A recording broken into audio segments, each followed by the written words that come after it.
গতকাল বেশ কয়েকটা গুরুত্বপূর্ণ ইতিবাচক ঘটনা ঘটে গেছে যা আমাদের রাজনৈতিক বিজয়ের কাছাকাছি নিয়ে গেছে। প্রথম কাজ, প্রধান উপদেষ্টার আয়নাঘর পরিদর্শন। কেন এটা গুরুত্বপূর্ণ আসেন বুঝে দেখি। আমরা আয়নাঘরের কথা প্রথম জানতে পারি নেত্র নিউজের একটা প্রতিবেদনে 22 আগস্ট 2022 সালে। সারা দুনিয়া চমকায় ওঠে। কিছু ছবি বাইরে আসে আয়নাঘরের, কিভাবে বন্দীদের রাখা হয়, কারা কারা আছে আমরা জানতে পারি। ওই প্রতিবেদনে আমরা জানতে পারি ব্যারিস্টার আরমান আর ব্রিগেডিয়ার আজমি ওই আয়নাঘরে আছেন। ওই মৃত্যুপুরী থেকে বেঁচে ফিরে আসেন একজন ভাগ্যবান সেনা অফিসার কর্নেল হাসিনুর রহমান।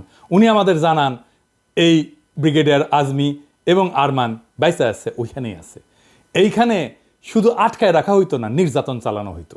আপনি জেলে যান অপরাধ কইরা, কিন্তু জানেন আপনি কবে ছাড়া পাবেন, আপনার পরিবার জানে আপনি কোথায় আছেন, আপনার আইনজীবী আপনার পক্ষে সওয়াল জবাব করতে পারে আদালতে, আপনার পরিবার আপনার সাথে দেখা করতে পারে, আপনি জেলে বই পড়তে পারেন, নামাজ পড়তে পারেন, খেলাধুলা করতে পারেন, গল্প করতে পারেন, অসুস্থ হইলে চিকিৎসা নিতে পারেন, ওইখানে হাসপাতাল আছে, ভালো মন্দ খাইতে পারেন। এখানে কিছুই নাই, কোনো বিচার নাই, শুধু পশুর মতো আটকায় রাখা। আর এটা কোথায়? ক্যান্টনমেন্টের ভেতরে। নেত্র নিউজের প্রত্যেকটা বর্ণ সত্যি ছিল।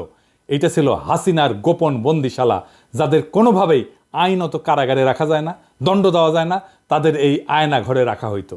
আমরা জানতাম একটা আয়নাঘর আছে, কিন্তু অবিশ্বাস্য হইলেও আমরা জানছি একটা না 700 থেকে 800 এরকম গোপন বন্দিশালা ছিল। বাংলাদেশে যত আয়নাঘর আছে প্রত্যেকটা খুঁজে বের করা হবে। সোফার আমাদের কাছে গুম কমিশনের ইনভেস্টিগেশন অনুযায়ী এবং সিকিউরিটি ফোর্সে যা ইনভেস্টিগেশন করেছে আমরা জেনেছি এটার সংখ্যা কয়েকশো, মেবি 700 থেকে 800, এবং এইটা আরও বের হচ্ছে। এই আয়নাঘর পরিদর্শনের অনুমতি পায় গুম কমিশন সেপ্টেম্বর মাসে। 3রা অক্টোবর আমরা জানতে পারি অনেক আলামত মুছে ফেলা হয়েছে, ভেঙে ফেলা হয়েছে দেওয়াল, রং করা হয়েছে নতুন কইরা। দেওয়ালে বন্দিরা অনেক কিছু লিখে রাখছিল, আমরা কিছু কিছু দেখতে পাচ্ছি এখনো আছে। তাদের কষ্টের কথা, তাদের যন্ত্রণার কথা লিখে রাখছিল, সেটা মুছে দেওয়া হয়েছে। জানুয়ারি মাসের 19 তারিখ সিদ্ধান্ত হয় প্রধান উপদেষ্টা যাবেন পরিদর্শন আয়না করে। তারিখ ঠিক হয়েছিল 3রা ফেব্রুয়ারিতে পরিদর্শন হবে, কিন্তু সেইটা স্থগিত হয়। 5ই ফেব্রুয়ারিতে নেত্র নিউজই জানায় আর্মির চাপে এই পরিদর্শন হচ্ছে না। সংবাদে ছাপা ওয়াকারুজ্জামান বহু আকাঙ্ক্ষিত এই শক্ত গুরুত্বপূর্ণ কাজটা করতে প্রধান উপদেষ্টাকে বাধা দিছে। এখনো সে গুম খুন নির্যাতনকারী ডাকাত প্রকৃতির দুর্বৃত্ত সেনা কর্মকর্তাদের পক্ষ নিয়ে প্রফেসর ইউনূসের সরকারের উপর নানা ধরনের বেআইনি এবং অন্যায্য অন্যায় চাপ সৃষ্টি করে যাচ্ছে এবং ভয়ভীতি দেখাচ্ছে। আয়নাঘরের বন্দি আজমি সাহেবকে ডেকে নিয়ে গেছিল ওয়াকার সাহেব, বলছিল স্যার এটা নিয়ে কথা বললেন না, আর্মির বদনাম হবে।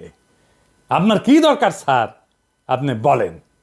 তারপরে একটা কাজ করা হয়েছিল, জাতিসংঘের সাপোর্ট আনা হয়েছিল, আর্মি চিফ যেন এই চাপ অনুভব করে সেনাপ্রধানের সাথেও দেখা করছিল। কাম হয় নাই। টিএফআই যে আয়নাঘর ছিল ওইখানে প্রসিকিউশন টিম ভিজিট করতে গেছিল কিছুদিন আগে। যেদিন যায় সেদিন সেখানে একটা বালতিতে 5টা তাজা শক্তিশালী টাইম বোমা রাখা ছিল। প্রসিকিউশন টিমের একজনের চোখে ভাগ্যক্রমে বাড়ায় থাকা একটা তার চোখে পড়ে, তাই কোনো দুর্ঘটনা ঘটার আগেই সেই বোমাগুলোকে নিষ্ক্রিয় করা হয়।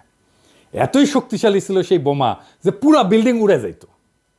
আল্লাহর কি কাম, হাসিনার বক্তিমা মারার ইচ্ছা হইল, পাবলিকে গেল খেইপা। 5ই ফেব্রুয়ারিতে 32 নম্বরে চালানো হইল বুলডোজার, চুরমার করে দেওয়া হইল 32 নম্বর আওয়ামী লীগের তীর্থভূমি। আমি বলছিলাম এখন প্রধান উপদেষ্টাকে আয়নাঘর পরিদর্শন করতে হবে। 6 তারিখে সিদ্ধান্ত হইল তিনি যাবেন, সেটা বাস্তবায়ন হইল। তাহলে বুঝতে পারছেন 5ই ফেব্রুয়ারিতে 32 নম্বরে বুলডোজার চালানো কত বড় রাজনৈতিক বিজয় ছিল। ওয়াকারুজ্জামান পিছায় গেছিল, সে বাধ্য হয়েছে জনতার চাপে পিছু হটতে। এইখানে সামি আলাপ তুলছে আল জাজিরার এক একটা ইউনিট আলাদা আলাদা, তাই আল জাজিরার তানভীর আছে, কিন্তু সামির ইউনিটকেও ডাকা হয় নাই। এটা একটা অপরাধ হয়েছে, অন্যায় হয়ে গেছে, মহা অপরাধ হয়েছে। আর কি মায়ের ডাকে তুলিকে ডাকা হয় নাই, এটাও অন্যায় হয়েছে। এর জন্য নাকি দায়ী আদিলুর রহমান শুভ্র আর রেজওয়ানা হাসান। তুলি হইতেছে দুধ ভাত, আল জাজিরার 2জনকে কেন ডাকা হয়নি, এটাই আসলে আসল ইস্যু। আচ্ছা এবার আপনারা বলেন আয়নাঘর নিয়ে আওয়ামী লীগাররা কি বলতেছে? বলতেছে কেন 6 মাস লাগলো ভিজিট করতে, বলতেছে না এটা এই সময় বানানো হয়েছে, বলতেছে না রং কেন নতুন, এটা বলতেছে না এটা নাটক, বলতেছে না। এখন বলেন এটা কোথায়? ক্যান্টনমেন্টে তো কারা বাধা দিছে ভিজিটে? সেনাপ্রধান তো, তাই না? নেত্র নিউজে বলছে তো। আর জেনারেলরা বাধা দিছে, আলামত নষ্ট করছে ডিজিএফআই কারা থাকে? সেনা অফিসাররা থাকে, তার আন্ডারেই তো ছিল। তাহলে আজকের আলাপ কি হওয়া উচিত? আজকের আলাপ হওয়া উচিত ছিল সেনা প্রধানের অপসারণ, ঠিক কিনা বলেন? অন্তত সেনা প্রধানকে জবাবদিহি করতে বাধ্য করা। কিন্তু সামি আলাপ নিয়ে গেল কোথায়? আদিলুর রহমান আর রেজনা হাসানের পদত্যাগ। কোন জিনিসটা পলিটিক্যালি গুরুত্বপূর্ণ? ওয়াকারের সমালোচনা নাকি এই দুই উপদেষ্টার সমালোচনা, এমনকি পদত্যাগ দাবি করা? দুই উপদেষ্টা যদি আল জাজিরার আরেকটা ইউনিটকে না ডাইকা থাকে তাহলে তো খুব ঠিক কাজ করছে। আপনারাই বলেন, আর একজনকে নেওয়ার যদি স্পেস থাকতো, আর একটা সাংবাদিককে, আর একটা সংবাদ মাধ্যমকে, তাহলে আল জাজিরার আরেকটা ইউনিটকে না ডাইকা এএফপিকে ডাকা উচিত ছিল না? এই এএফপির ইন্টারনেট কানেকশন ইউজ করে ইন্টারনেট ছাড়া অবরুদ্ধ বাংলাদেশে গণহত্যার খবর সবাইকে জানাতে পারছে দেশের বাইরে সবাই। এএফপির কি ভূমিকা ছিল ফ্যাসি বিরোধী লড়াই সেটা সবাই জানে। তাহলে কার হক বেশি, এএফপির নাকি আল জাজিরা, যাদের একজন আছে তারপরে আরেকজনকে নিতে হবে? ন্যায্য বলে তো একটা বিষয় আছে। তুলিকে নেওয়া হয় নাই কারণ আগে সিদ্ধান্ত হয়েছিল ভিকটিমকে নেওয়া হবে, ভিকটিমের ফ্যামিলি না। ভিকটিমের ফ্যামিলি না হলে তুলির নাম এক নম্বরে থাকতো। কিন্তু তুলি তো স্বামীর ইস্যু না, তুলির কথা আনছে তার নিজের দাবিটাকে স্ট্যাবলিশ করার জন্য। তুলি সম্পর্কে বলি, তুলি মায়ের ডাক সংগঠনকে নিয়ে এক অভাবনীয় প্রতিরোধ গড়ে তুলছিল হাসিনা রেজিমের বিরুদ্ধে। সেটা বাংলাদেশের ফ্যাসি বিরোধী লড়াইয়ের ইতিহাসে স্বর্ণাক্ষরে লেখা থাকবে। আমি তুলিকে প্রধান উপদেষ্টা বিশেষ সহকারী করার কথা বলছিলাম সেই অগাস্ট মাসে। আমার সেই প্রস্তাব এখনো আছে, তুলিকে বিশেষ সহকারী করতে হবে প্রফেসর ইউনূসের। তবে ইমিডিয়েটলি তুলিকে আইন মন্ত্রণালয়ের অধীনে যে হিউম্যান রাইটস কমিশন আছে তার কমিশনার নিয়োগ দেওয়া হোক। এটা ইমিডিয়েটলি 1 সপ্তাহের মধ্যে করা হোক। তুলিকে আমাদের দ্রুত কাজে লাগাইতে হবে, সে আমাদের সম্পদ এবং আমরা সবাই তুলিকে ভালোবাসি। আমি প্রয়োজনে প্রফেসর ইউনূসের সাথে কথা বলবো তুলিকে বিশেষ সহকারী করার জন্য। তবে হিউম্যান রাইটস কমিশনের কমিশনার হিসেবে কিছুদিন অভিজ্ঞতা সঞ্চয়ের পরে তাকে যেন বিশেষ সহকারী করা হয়। এইবার আসেন একটা গুরুত্বপূর্ণ বিষয় নিয়ে আলাপ করি। জাতিসংঘের ফ্যাক্ট ফাইন্ডিং কমিশন 1 জুলাই থেকে 15 আগস্ট পর্যন্ত যা যা ঘটছে তার একটা রিপোর্ট করছে। সেইখানে তারা বলছে হাসিনা সরকার গুরুতর মানবাধিকার লঙ্ঘন করছে। এটা হাসিনার নির্দেশেই হয়েছে। এমনকি হাসিনা আন্দোলনের সংগঠক এবং সমন্বয়কদের হত্যা করে তাদের লাশ গুম করে ফেলার নির্দেশ দিচ্ছিল বলে জানাইছে জাতিসংঘ। তবে এই রিপোর্টের 7 নম্বর পয়েন্টটা খুব গুরুত্বপূর্ণ। ইংরেজি যেহেতু কইছে তাহলে ঠিকই কইছে, কিন্তু আমি বাংলা করে কইতেছি। কইছে সেনাবাহিনীর দ্বৈত ভূমিকা। সেনাবাহিনী দ্বৈত ভূমিকা পালন করেছে। প্রথমে রাষ্ট্রীয় দমন পীড়নের অন্যতম প্রধান শক্তি হিসেবে, তারপরে শেখ হাসিনার শাসনের অবসান ঘটায় ক্ষমতার পরিবর্তন ঘটানোর ক্ষেত্রে গুরুত্বপূর্ণ ভূমিকা রাখে। 2024 সালের 20 জুলাই সেনাবাহিনী মোতায়েন করা হয়, যারা পুলিশ, র্যাব, বিজিবির সঙ্গে মিলে সহিংস দমন পীড়ন চালায়। সেনারা বিক্ষোভকারীদের উপর সরাসরি গুলি চালায়, আমরা ভিডিও দেখছি, যার ফলে বিচার বহির্ভূত হত্যাকাণ্ড ঘটে এবং গণগ্রেপ্তার অভিযানে চালানোর জন্য একটা আড়াল সৃষ্টি করে পুলিশ বাহিনীকে। প্রাক্তন সিনিয়র কর্মকর্তাদের সাক্ষ্য অনুযায়ী সেনাবাহিনী হত্যাকাণ্ড সম্পর্কে অবগত ছিল এবং এটা প্রতিরোধের কোনো পদক্ষেপ নেয়নি। ফরেনসিক পরীক্ষায় দেখা গেছে বিক্ষোভের সময় নিহতদের 66% সেনাবাহিনী গ্রেডের রাইফেলের গুলিতে মারা গেছে, যা শুধুমাত্র সেনাবাহিনী, র্যাব এবং বিজেপির জন্য বরাদ্দ ছিল। নিরস্ত বিক্ষোভকারীদের উপর আর্মার পিয়ার্সিং গুলি, মানে বর্ম পড়া থাকলেও যেটা ফুটা করে ঢুকে যাবে, এরকম গুলি ব্যবহারের প্রমাণ পাওয়া গেছে, যা পুলিশের বা সাধারণ নাগরিকদের কাছে থাকার কথা না। ফরেনসিক এবং ব্যালিস্টিক বিশ্লেষণে নিশ্চিত করছে যে নিহতদের শরীরে পাওয়া গুলির উৎস সেনাবাহিনীর অস্ত্রাগার। আগস্টের শুরুতে সেনাবাহিনীর অভ্যন্তরে অসন্তোষ বাড়তে থাকে, বিশেষ করে জুনিয়র অফিসারদের মধ্যে, যারা বেসামরিক নাগরিকদের উপর গুলি চালাতে অস্বীকৃতি জানায়। 5ই আগস্ট যখন লক্ষ লক্ষ বিক্ষোভকারী ঢাকার অভিমুখে যাত্রা করে, তখন সেনাবাহিনী এবং বিজিবি বাধা না দিয়ে সরে দাঁড়ায়।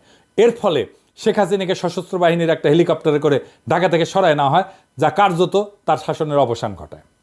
আয়নাঘর আর হাসিনার করা খুনের 66% মিলিটারি গ্রেডের অস্ত্র দিয়ে হওয়ার 2 ঘটনায় সেনাপ্রধান পড়ছে চাপে। এখন সেনাপ্রধানকে বাঁচাইতে আসছে, সামি আসছে বাঁচাইতে। সেনাপ্রধান আর ডিজিএফআইয়ের এখন একটা আড়াল দরকার ছিল, যার পিছনে সে লুকাইতে পারে। সামি একটা তুচ্ছ বিষয় নিয়ে সেনাপ্রধানের দায়কে আড়াল করে দিল। যেই সময় সবচেয়ে বেশি সমালোচনা হওয়া উচিত ছিল আয়নাঘর আর মিলিটারি গ্রেডের অস্ত্র দিয়ে গুলি করে বিক্ষোভকারীদের হত্যা করার সেনাপ্রধানের ভূমিকা নিয়ে, সেই সময় দাবি করা হচ্ছে আদিলুর রহমান শুভ্র আর রেজনা হাসানের পদত্যাগের। কারণ আল জাজিরার শুধু একটা ইউনিটকে ডাকা হয়েছে, 2টা ইউনিটকে কেন ডাকা হয় নাই?